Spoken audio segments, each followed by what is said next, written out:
Welcome to Penrose Learning, where we make understanding easy. You start by stabilizing the bike and reducing drivetrain tension so you can work safely. Shift into the smallest chainring and smallest rear cog. This shortens the chain and exposes the links. Once done, inspect for master link. If present, you'll open it with pliers or a master link tool. Make sure to note chain direction. If no master link, use a chain tool to drive out a pin partially, freeing the chain. Keep removed links in order for measurement. You now determine correct length by matching the new chain to the old one or using the big method with derailleur tension. Once matched, remove excess links with a chain tool. Make sure to leave the proper side for a master link or pin.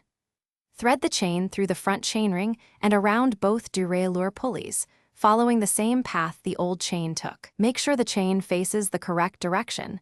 Many chains are directional, so it meshes. You finish by connecting the chain using the master link or driving the final pin fully home.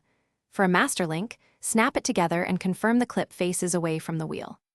Once connected, lower the bike and pedal slowly while shifting through all gears to seat the chain and remove slack. If you hear skipping, stop and recheck chain length, pin seating, and derailleur hanger alignment.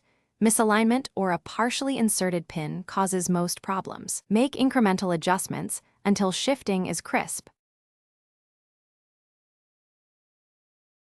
Thanks for watching. If this was helpful, leave a like and consider subscribing. See you next time.